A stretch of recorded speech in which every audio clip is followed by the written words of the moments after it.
Hey, it's Juck.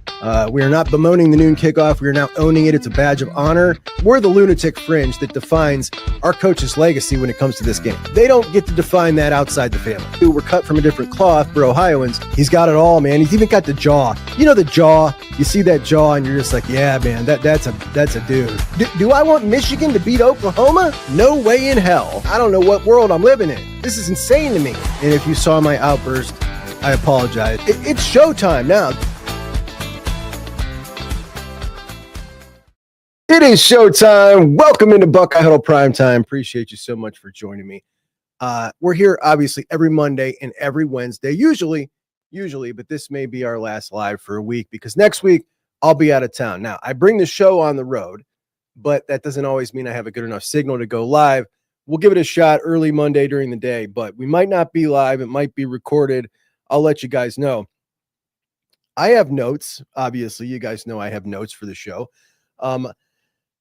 I'm pivoting from the notes because I just got this sent to me here from our buddy DG. But this is a tweet from Tony, our own Tony Gerdeman, and I just had to start with this. So Tony just tweeted this. Obviously, he was just at the Woody tonight for media availability. I asked linebacker Peyton Pierce about his relationship with Matt Patricia and how much time they've spent together. He said he and Patricia spent more time together by his second day on the job than he had spent with Knowles. Are you kidding me, man? Like, can you imagine? This guy was the defensive coordinator his entire first year, and 2 days more time with Patricia. That's something. And you got to wonder what your relationship is like with everybody when that's the case. And it sure seemed weird the way that all went down, the separation and things like that when they come out. It's just like, yeah, that just sounds off, man. That sounds off. By the way, James Franklin made a comment the other day. I talked about this the other day that he had asked Jim Knowles to talk to the Penn State team after they lost the first game to Oregon about last year at Ohio State, losing the 2 games and still being able to go on and win the national championship. And then Franklin was asked, how that conversation went. And he said, well, Jim ended up only talking to the defense. I was kind of hoping he would say it to the whole team. So Franklin tells him to do this. He just goes, he's going to talk to his guys, not going to talk to the whole team. Just a strange cat, man. A strange cat. Ryan Day's press conference yesterday, something really caught my ear that he said about Jeremiah Smith I want to talk about today. The Buckeyes obviously heading into Illinois in a game that we thought at the beginning of the year was going to be a really tough game, just looking ahead, looking down the schedule. Will it still be? Ryan Day called it a top 10 matchup. It's not that, but they are ranked 17th. And this is one of those games that sometimes can have the makings to give you a tough time. The Big Ten also has 2 enormous games that are going to play a huge role in how the conference race shapes up, the potential playoff teams from the Big Ten. And right now, the SEC looking like they're going to get a pile of teams in compared to the Big Ten if it were to end today. We'll talk a little bit about that. But let's all please like the show. Make sure you're subscribed to Buckeye Huddle. Check us out on BuckeyeHuddle.com. At Buckeye Huddle, we give you the absolute most in-depth coverage of Ohio State football, more than anybody in the entire world, from Ross Fulton's film breakdowns, recruiting coverage from me and Mark, every press conference by our man Kevin Noon. Tony does it all. Tom Orr has given stadium tours out at Washington. I don't know what else you could ask for. All we ask is that you're subscribed to the channel, so please help us out. But tonight, I want to start with, in case anybody has not heard, the new transfer portal rules. They have made it just one window. So the transfer portal is just one window. And the way this is setting up is an absolute debacle for programs that make it deep into the playoffs of the national championship in particular. And I talked about this for a second on Juck on Bucks this morning, but I just want to go over it real quick. So the new transfer portal rules, the Big Ten didn't want, Ryan Day didn't want, the SEC and everybody else did. There's nothing wrong with one transfer portal window, in my opinion. It's when they decided to do this because it's going to unfairly really damage 2 particular teams, but a whole lot are going to be punished by it. But just one portal window, no spring window. And it's going to be, instead of 30 days, 15 days. I love the balloons. I don't know how I do that, but it happens once in a while. It's going to begin on January 2nd, which means it starts during the playoffs and it ends before the national championship game. So the playoffs start December 19th. I'm sorry, it starts during the playoffs and ends before the national championship game. So for the duration of the playoffs, if you're a team competing, you're doing it while the transfer portal is going on, and it's the only one. So every team involved in the playoffs, if you're involved in round one, you are, getting ready for your game and the transfer portal is coming up. If you make it past round one, like you're really pushing it. If you lose, you got like 2 days. If you make it to the semifinals, gosh forbid, to the national championship, you are absolutely screwed. Like you're totally in for it. The entire portal is open and closed during your playoff run if you make it to the national championship game. Now, everybody has a recruiting staff, but you got coaches trying to coach their players to win the biggest games of their careers. And in the meantime, they also got to be looking out for the future of their rooms, bring in new players, get to know them, make sure they're the right fit, recruit them. And it's not quite as much recruiting as it would be coming out of high school because a lot of these guys are more contract oriented. But you look at this, man, and it's just like, I don't know how this is able to fly. I think it's insane. Obviously, Ryan Day didn't want it.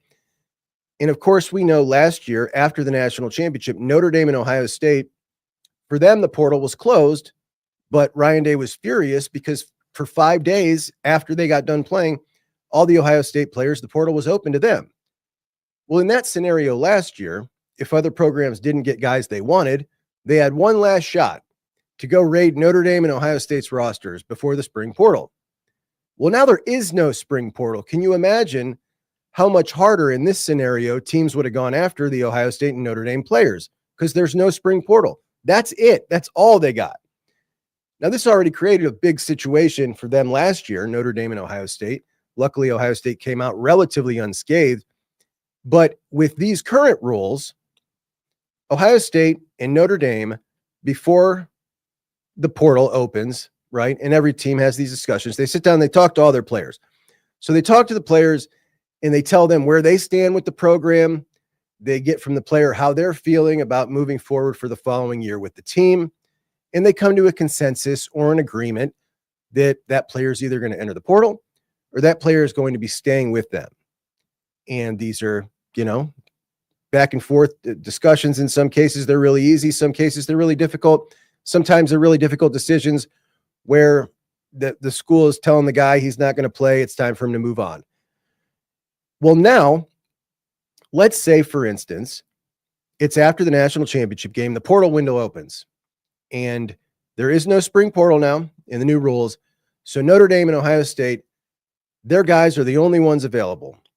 And you've got all these other teams that are desperate, and they're coming to these Notre Dame and Ohio State guys making big offers. And now these players who sat down with Notre Dame and Ohio State and told them, Coach, I'm not leaving, I'm staying. Well, now they've just got massive offers here because these are desperate teams. There is no spring portal. And these players come back to Notre Dame and Ohio State and they say, Coach, I didn't want to leave and I still don't, but they're offering me life-changing money. Can you help me out to bridge the gap here, or I'm going to have to take it? Well, how many guys do you think Ohio State and Notre Dame in this case are going to be able to take care of? I mean, this puts them in a really bad situation because let's remember, we're dealing with a salary cap now, which means everybody on their roster, that money's already allocated. Of whatever 16 to 18 million they're allowed to spend on football out of that 20, they've already got it all tied up. They've already done this. This is what they did before the portal closed. So what do they do in this scenario? They're totally stuck. They're going to need to break the rules. Obviously, you can't just pay these guys. You can't just hand out NIL to a player anymore. So they're going to break the rules, or these guys are going to walk. I don't know what you do in that scenario. And I was thinking about this. And if you really want to get seriously sinister with this, because unfortunately, this is how my brain works. Let's say, for instance, a team like USC. They're always pretty shady. Let's say USC, Ohio State wins the national championship, and USC is jealous. Ohio State's the gold standard of Big Ten football, of college football in general, and USC sitting here on a pile of money. And they're looking at Ohio State's roster, and they look at the cornerback room, right? The cornerback room at Ohio State right now is pretty light. It's light on numbers. Well, what if they go after two of Ohio State's vital backup cornerbacks and offer them starter money to come to USC? And now this room that was already light, right, already under its numbers, now loses 2 of its backups. And what you've done is potentially crippled a team that is your competition because they're in a situation where they're stuck. They can't do anything about it. That's the roster they're going into the season with. Or let's say, for instance, it's Texas Tech, who's out here buying all sorts of players. What if it's Texas in the national championship and Texas Tech wants to cripple Texas's offensive line? So they go get a couple of their guys off the offensive line. Like, I think this is going to be really fascinating what we see here. And it's bad, man. It's bad for the folks who are in the national championship. Obviously, nobody's going to cry for them because they're in the national championship game. But it's really, really unfair. Another rule that they made, as you know, when a coach leaves right now, or as it was before, the portal immediately opens for 30 days for the players if a coach leaves or if he was fired. So coach gets fired at Michigan State, 30 days for all the players to leave. Well, now they have to wait. Those players can't just immediately enter the portal. They got to wait until the school signs a new coach and then give him 5 days. They got to give the new coach 5 days to try to keep them aboard. And I don't know how this one's going to fly because we're talking, how long are these searches sometimes? They're a long time, right? Coach is going to leave, might take a month and a half. And you just got these players in limbo. Am I supposed to stay here? What am I going to do? This one sounds to me like one that's going to end up going to court.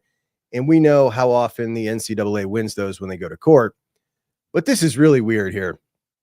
At any rate, none of this is good for a program like an Ohio State, who is consistently in the playoffs and intends on being in the playoffs for the rest of Ryan Dabin's career. And Ryan Dabin does not want to hear any of your rat poison. Don't you dare tell his players how good they are. Don't you dare tell him that they've accomplished anything or that they're the number one team, because they've accomplished nothing. And he is sick and tired of hearing it. Ryan Day, now at the top of the sport, he's tasted the ultimate prize and he desperately does not want to lose it. And this is how he's kind of been this entire year. After the Ohio game, the sideline reporter came up to talk to him, and I was broadcasting it live. I was doing a stream. She comes up to talk to Ryan Day. She's all happy, come talking to the winning coach, sticks the microphone in his face, and he's all, he's mad. And her eyes are all bugged, like, whoa, why is he so mad? He just won. After the Minnesota game, he comes in and he's, pointing out Bo Jackson, what he did wrong.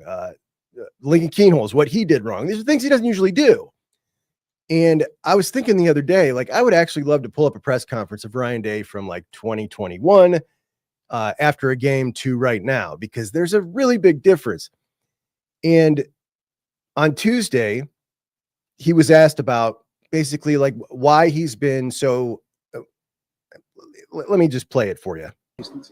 How big a battle is that in your mind? Is it almost the number one priority now? Is don't let these guys think they're that good because we got a long road ahead of us? Yeah, it's every time I hear somebody say, you guys are doing great or anything like that, like I just feel like we're getting set up. That's just the way that I look at it as a coach, because I just feel like it's our job as coaches and leaders to make sure like guys understand that, we say ignore the noise. You've heard that before. Usually they're talking about adversity. I'm using it right now with our guys, because all of a sudden, everyone thinks, you're the number one team in the country and you've done all these things. We haven't done anything yet. We haven't accomplished a thing. And so the only thing that's going to matter is who gets better week in and week out. And it's just easy nowadays because of the media, because of their phones, because of everything that comes with it. You can start reading your press clippings and you can start feeling pretty good about yourself. And then all of a sudden, you get knocked out. You don't realize it. So we're seeing an evolution of a head coach here. And we've seen that, all throughout his career. But this is pretty drastic from, I think, just the beginning of last year. And this guy feels like the final boss right now. He's got the best team in the country. He's got the most accurate quarterback in the country who plays the position exactly how he wants it played. And that guy is throwing to the best wide receivers in the country with a defense that has thus far been the best in the country, with a defensive coordinator that he somehow upgraded after losing the best defensive coordinator in the country. Ryan Day is close to pulling off something that we've never seen in my life, and that is unequivocally being the number one head coach in college football at Ohio State. he could be number one. He could take it over. In addition to that, Ohio State could be widely recognized as the program that takes over the mantle from Georgia as the it program, which is what they've been for the last 3 or 4 years. That's not happened in my life, that they've been just widely acknowledged as, okay, that is the standard. That's the gold standard program. They're sitting number one unequivocally by anybody, any honest college football fan or any analyst. It's been Georgia. It has. I think Ohio State has the opportunity to take that over under Ryan Day's leadership this year. Now, we all know who the best player in college football is. He told us that he knows who the best player is in college football last Tuesday at his press conference. He said it again after the Minnesota game. Then yesterday, he was asked a question, and for the first time, he brought up the Heisman. His being the best offensive player in the country. How do you kind of go into a game and balance, knowing you want to get the ball in his hands as much as you can, with also knowing if guys like Carnell, Max Clare, and Brandon get going, that it's going to open opportunities for JJ? Like, how do you balance that going into a game?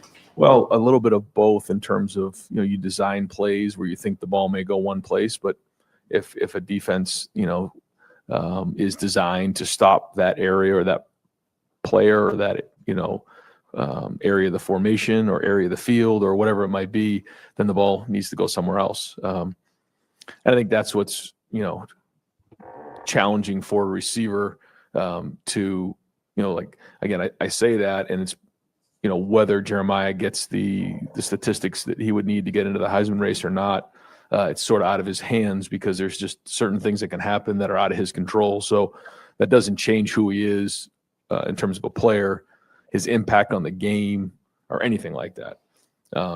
So, we have to make sure that we're figuring out as many ways as we can to get him the ball, knowing that that's not the number one most important thing. The most important thing is to move the ball and score points and be efficient. So, but that's why I mentioned that after the game. Carnell has done a lot of the dirty work that's allowed, some of the other guys on offense to have success, and then vice versa. Jeremiah, dictates coverage or as a decoy on a play to open up something for Carnell. That's winning football, and that's going to be the key moving forward. And I think. So the question had nothing to do with the Heisman. He brought it up, and that's why he brought up that he's the best player in the country 2 times previously. And there's been criticism from Ohio State fans in the past for not promoting players for individual national awards. It feels to me like we have just started to see Ryan Day start the campaign for Jeremiah to be at the top of the conversation for the sport's most prestigious individual award, an award that we've not seen a Buckeye bring home since 2006 when Troy Smith won on a landslide. And a lot of people don't care about this, but I do, man. This is one of those metrics by which people judge college football programs. USC has 8, Ohio State, Oklahoma, Notre Dame have 7. I want to tie for that number 1. I don't like USC being ahead in anything. And it has been too long with too many close calls. But the big question is, could a wide receiver without ridiculous statistics win this award? The last true wide receiver we saw win it, Devontae Smith. There's only been 4 true wide receivers in the history of the award that have won it. That was in 2020. And that was the COVID season. He played 11 games and he put up like 1,600 yards, 105 receptions, 20 touchdowns. And Jeremiah is not going to get to those numbers. He's not going to lead the country in touchdowns. He won't lead the country in receiving yards. He won't lead the country in receptions. So how could you possibly make the case for a guy for the most outstanding player when he doesn't lead the country in those categories? I think that there are several reasons that Jeremiah could make the case, and I've got a case for him, not just for making it to New York, but I think he's got a real shot for the Heisman. For one, I think we're seeing a difference in the way Heisman Trophy voters are voting. I think we're seeing an evolution. I don't think Travis Hunter wins that award 10 years ago. I think that was a case of a guy that they're saying, look, this is just the best player. We all know it's the best player. It doesn't matter what his stats are. And this is something that favors Jeremiah in a huge way. And it's not often that we enter a season with a universally acknowledged, that's the best player in college football. Like, how often do we come into a season where everybody says the same thing? You look at these silly lists from fans, from media, and everybody, even fans of other teams, if they're being honest, acknowledged that's the best player in college football. We don't see it often. And when we do see it, 9 times out of 10, it's a quarterback. What else do we know about the Heisman Trophy? It is a popularity contest. It's a quarterback award, and it's a stat contest.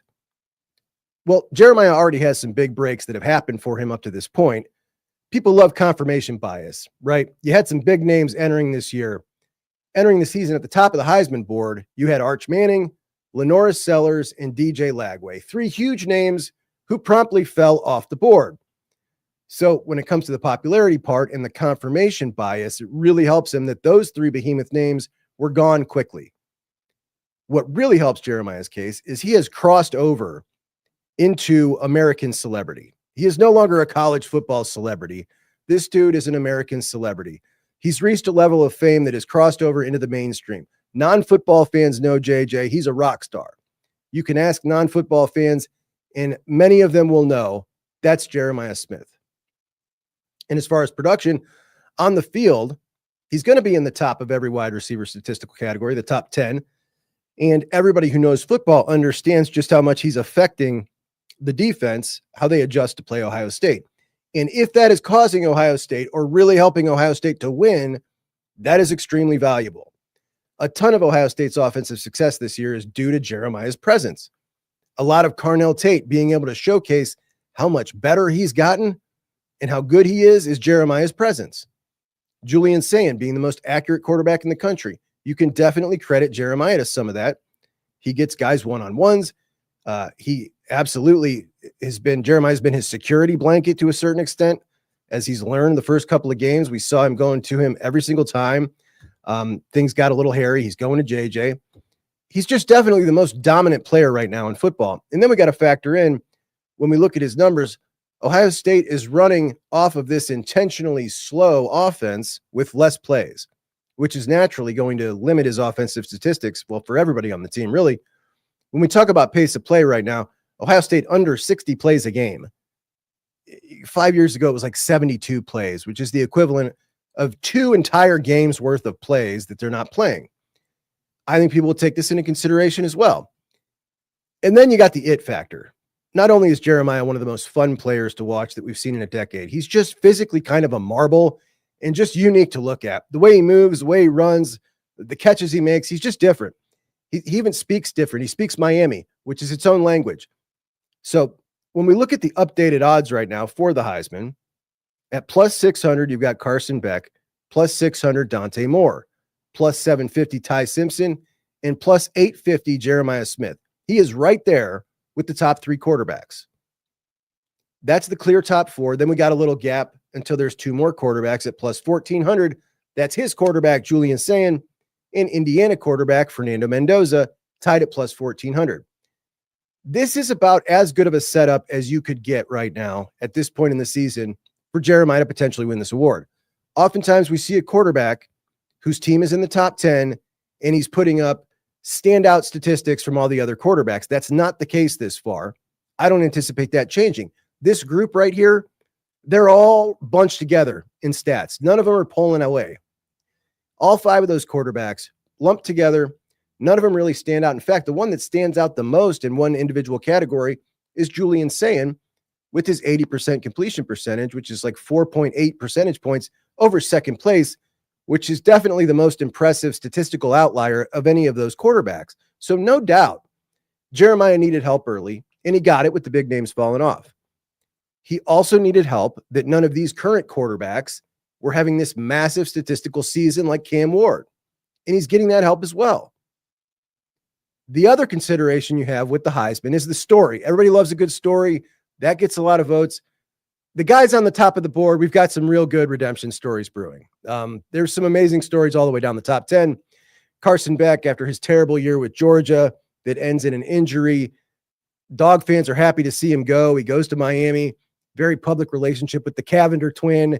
His Lamborghini gets stolen in the offseason. I mean, who could not feel for him for that? And now he's on pace to lead the best Miami team since Ohio State broke Miami into the playoffs. That's a heck of a story. Dante Moore. Dante Moore was a 5-star who was supposed to go to Oregon, but instead ended up flipping and going to UCLA under Chip Kelly. Chip played him as a freshman, and he looked like a total bust. transfers to Oregon, sits for a year behind Dylan Gabriel, and now here he comes, and he's awesome. He's fantastic. So that's a really good story. Number 3, Oregon, potentially back to the Big Ten championship. Fernando Mendoza was the 2,149th ranked player coming out of high school, a 2-star prospect. The only Power 4 offer he had was Cal. And he goes to Cal, gets himself a transfer to Indiana, and now already NFL scouts clearing away. He's the number 1 NFL prospect out of all these guys. One of the best quarterbacks in the country. And his name is Fernando, guys. People love that. John Mateer, if he can come back soon enough, he'll pop right back into this.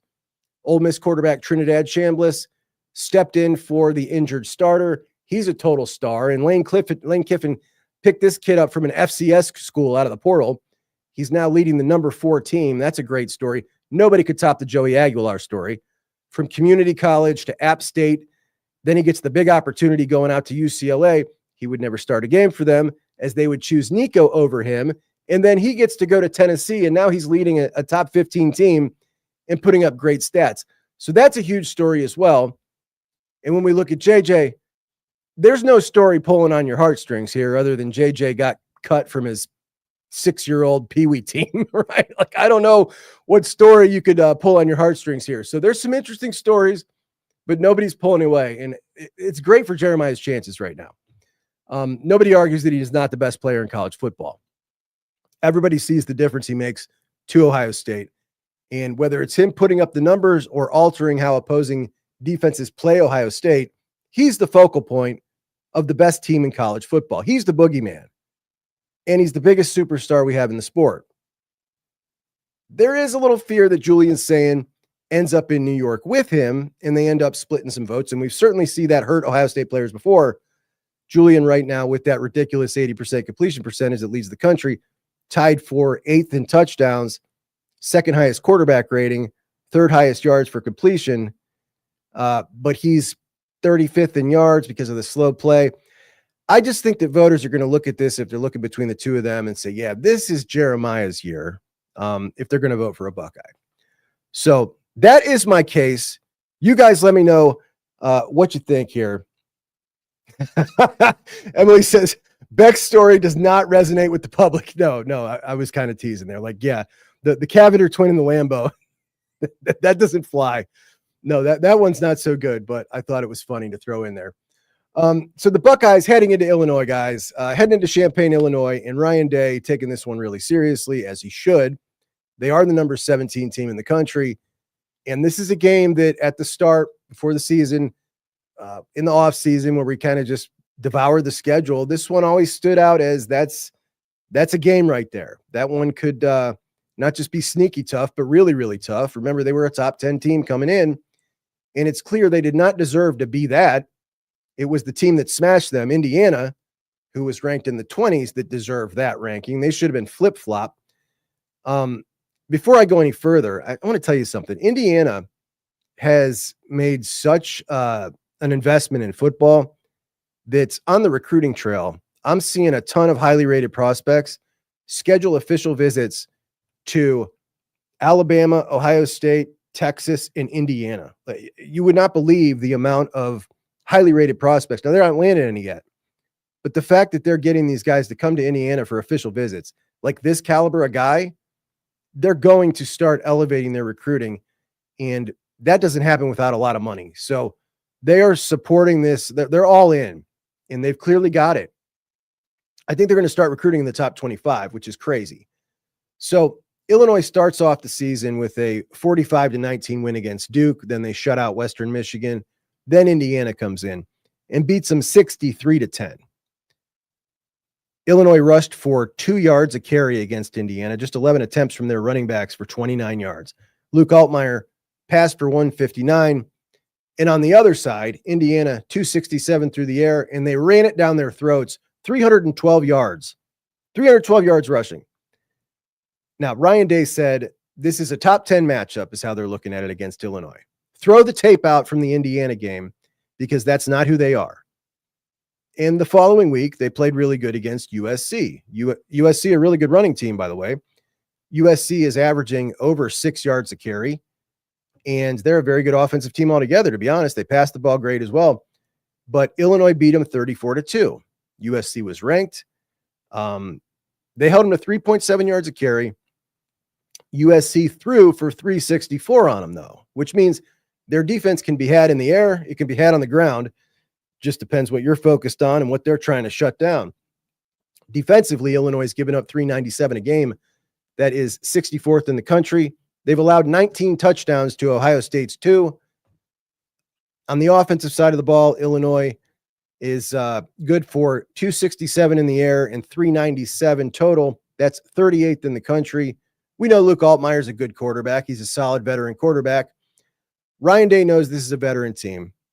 He has a ton of respect for Burt, as all the Big Ten coaches do.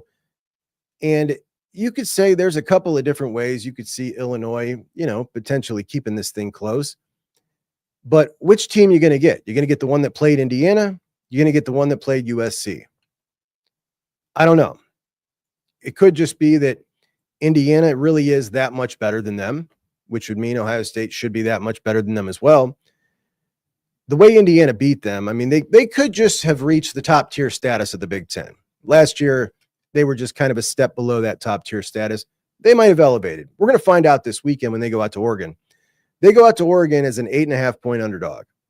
And if they go out there and keep that thing close at Autzen Stadium, I think it's probably safe to say that Indiana is now with, Ohio State, Oregon, Penn State, and Michigan in the top tier of the Big Ten. They're no longer that tier below by themselves, which is where they were last year. But I think this does mean Ohio State is going to smash Illinois. I think they damn well should be able to smash Illinois. They're 16.5-point favorites. But Ryan Day compared it to the Nebraska game last year. Coincidentally, right before the Nebraska game last year, Nebraska went undefeated to Indiana, and Indiana smashed them by 50. And then Nebraska came into the shoe and gave Ohio State a good game, and he brought this up. Now, I disagree that this had anything to do with Nebraska. I mean, it's something to do with them, but it had more to do with Ohio State and the way they played. They were still in a hangover after a bye week from the loss at Oregon, and they looked like they were sleepwalking through the game. There was no juice at all. And you had the Zen Mahalski game on top of it. So I didn't love the comparison, but you get what he's saying. Teams are different week to week. However, getting beat by 53 just tells me, I'm sorry, like something's off, man. There is no respectable team that gets beat by 53. And if Ohio State doesn't cover that number, I'm going to be a little salty. I think they will. They've been a cover machine so far this year. They have covered all the big games. They covered Texas. They covered Washington. They just covered last week. And I think they cover that 16.5 points. I think they win by 3 touchdowns. Anything less will be uncivilized. The Buckeyes a cover machine. So give me the Buckeyes to win by 3 touchdowns over Illinois this weekend. Will we be live? Yeah, we'll be live here streaming it. We'll be live over at Juck on Bucks. I'm not leaving till Sunday. So I restructured my wife's mad. So normally we leave on Saturday. We're going out of town. We leave on Saturday, come home on Saturday. I can't travel on 2 Saturdays, man. That's crazy. So instead we're leaving Sunday and coming home on Friday. So I guess we're losing out on 2 days. So she's very upset about this. I'm telling her how sorry I am. I'm not sorry. I don't want to be gone a whole week. I don't like that. 5 days seems like plenty. Anyway, there are some other massive games in the Big Ten that are going to affect the race this year. Obviously, you got the Indiana and Oregon game. I like the Ducks to win that game, but I'm going to say that Indiana gets in that 8.5 points. I'm going to take Indiana with those points. I wasn't a believer in this Indiana team last year. I just didn't like I really was irritated by the fact that people just expected them to walk back in and just be great again because they had one good year. But they are better. Fernando's better. Cignetti is clearly just an elite coach. And if I was Penn State, I would do everything in my power to bring that Pennsylvanian home to coach Penn State. Way more than Matt Rule, who's kind of been the guy that their fan base has been targeting forever because Matt Rule is a Penn State guy. Matt Rule's been known to turn fledgling programs into solid programs. Curt Cignetti, what he's done at Indiana, totally different level. I think he'd be perfect at Penn State, and that's who I would want if I was them. But I think that they are going to go out and compete with Oregon. And if they do, I think that proves a lot about them, because so far we've seen them against Ohio State and Notre Dame, and they couldn't compete when they went up against one of the big dogs. So let's see what they can do against Oregon. And that'll be a really exciting game. For the entire existence of this conference, they've been the doormat. And now they look like they might just be an annual playoff contender. This is honestly one of the amazing stories of like my college football life, is what's happened in Indiana here.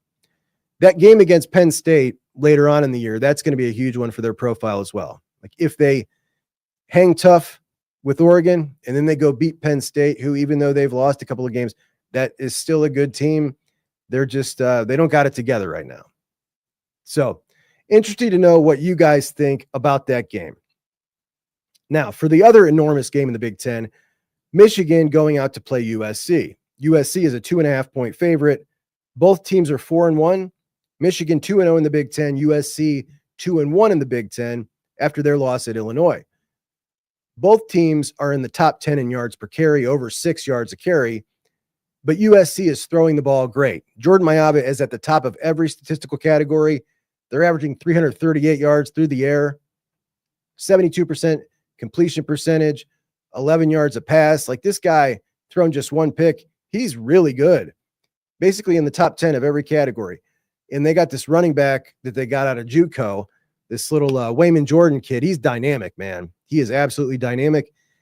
And this just feels like a game that I think we're going to see Michigan run it down USC's throat. They've got Justice Haynes averaging 7.7 a carry. Jordan Marshall's over 5. Bryce Underwood, 6.7. You know what they're going to do? This is what you do with a dynamic offense. You run the clock, you limit their possessions, you beat them up on the ground. Basically, everybody's strategy against us, but we just kind of give that to them now. But that's what Michigan's going to do. And I think that Michigan is going to go out there and beat USC in the Coliseum straight up. And that game is enormous for the playoff race. If USC can beat Michigan, they got a huge game against Notre Dame. Then they play Nebraska, Northwestern, and Iowa. Then a huge game against Oregon. Meaning, if they beat Michigan, all they got to do is handle their business and split the games between Oregon and Notre Dame, and they're a playoff team. On the flip side, if Michigan wins against USC, they're essentially a lock for the playoff, in my opinion, which I did not expect coming into the year. They had a weak schedule, but I did not expect them to be a playoff team. And here we are. USC, if they win that, their next game is at home against Washington. Then they've got Michigan State, Purdue, Northwestern, and Maryland. And then they got the game. So they're going to lose the game this year. I believe that. That's their second loss. They're in the playoffs. But if they lose to USC, Ohio State has the opportunity to knock them out of the playoffs. And that would be fantastic. Now, there is a nightmare scenario for the Big Ten here, for the Big Ten fan. If USC beats Michigan and Ohio State knocks Michigan out of the playoffs, and USC loses to Oregon and Notre Dame, which is, it's not unlikely, and then Oregon beats Indiana and Penn State beats Indiana in Happy Valley, then you've got a situation where you got 3-loss Michigan, 3-loss USC, Ohio State and Oregon are the clear playoff teams. Then you've got 2-loss Indiana, who has no ranked wins. They lost at Oregon. They lost at Penn State. They're out of conference. Old Dominion, Kennesaw State, and Indiana State. And that's it, man. Their only good win would be Illinois, who was ranked at the time, but probably won't be ranked soon. Iowa, Michigan State, UCLA, Maryland, Wisconsin, Purdue. Like, yikes. And this is kind of what I was saying about them last year. Had they lost one more game, they weren't making it. I don't know if they will this year. I think a lot of it depends on how they play Oregon this weekend. If in this scenario, if they were to go lose at Penn State. Anyway, if that's the case, you're looking at 3 max from the Big Ten, could potentially be 2. And if we look at the ESPN playoff predictor right now from the Big Ten, you've got Ohio State, Oregon, Indiana. From the Big 12, you got Texas Tech. The ACC, you got Miami. G5, you got Memphis. And then you got 6 SEC. So 3 Big Ten, 6 SEC. Alabama, Ole Miss, Texas A&M, Georgia, Oklahoma, and Missouri. CBS has a predictor as well. And their predictor, according to them, they're trying to mimic the college football playoff committee. And right now they've got Miami, Ohio State, Oklahoma, Texas Tech as our top 4. Then they've got Oregon, Texas A&M, Ole Miss, Alabama, Indiana, Georgia, Tennessee, USF. So again, 6 SEC, 3 Big Ten, 1 ACC, 1 Big 12, 1 G5. And that would be something. 6 SEC, 3 Big Ten, but the 2 best teams currently, Ohio State and Oregon, coming from the Big Ten. And that's kind of a nightmare scenario that I just described there. And that would be pretty interesting. We would see a whole lot of robust debate. I know that. I got a question. Would you rather have 3 Big Ten teams in the playoffs and 6 SEC, or 4 Big Ten and 5 SEC, but one of those 4 is Michigan? That's your question. I'll be waiting for your results here in the chat. Also, you got a couple questions here. Jeremy says, how does that apply to an interim coach if named for the remainder of the season or such? I think that the portal is still going to be open to them when they hire the new coach after that 5 days. I believe that's what would happen, because in every case yeah, I'm pretty sure of that. Why January? Emily, I wish I knew. Like there are so many, and really, I said the same thing. I was really critical of this, like when they were first talking about it. There aren't a ton of good times. Like every time slot you pick, there is an argument for why this makes no sense. We got to pick some other one. And then you got the school part of it as well. And that makes it odd. Emily says Heisman should also include marks of good character. Can you imagine how that could affect players? It does. They have definitely, I believe they're instructed to those voters to, they take that into account if they want to. Certainly.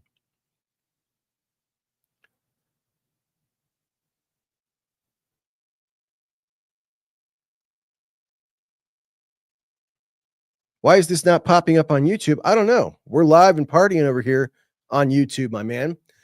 Ryan Day said he was happy with the running game on Tuesday. And I think as Buckeye fans, we've kind of all talked about the running game back and forth. And I think the general consensus is it's not bad. Looks like it could be a little better.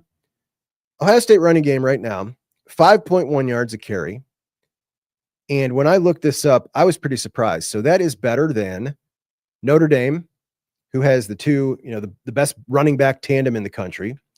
That is better than Penn State, 2 dynamic running backs. That is better than number 5 Texas A&M. That is better than top 10 Georgia. That is better than number 4 Ole Miss. That is better than number 3 Miami. It's way better than Alabama, Oklahoma, and LSU, who are all under 4 yards a carry. In fact, the only teams in the top 10 that are averaging more yards per carry than Ohio State, Oregon, and Indiana. But in the Big Ten, who is dominating rushing statistics this year, Ohio State is 5th. So they're ahead of all those teams in the top 10. But in the Big Ten, Indiana, Oregon, Michigan, and USC are all averaging more than 6.1 yards a carry, a full yard over the Buckeyes, which, that's not cool. But it is funny to see how much better they are than all the other programs in the top 10. Anyway, I thought that was pretty interesting. For those of you who are coming in late, this tweet Tony popped out before we got on. We started with, I asked linebacker Peyton Pierce about his relationship with Matt Patricia and how much time they've spent together. He said he and Patricia spent more time together by his second day on the job than he did with Jim Knowles. And I think that is just bizarre. And it definitely explains a lot as to why there was, I don't know, just a very awkward way that he left. Richie says, Juck and Buckeye Huddle, the only notifications I have on for YouTube, and it barely notifies me. See, I hear that a lot.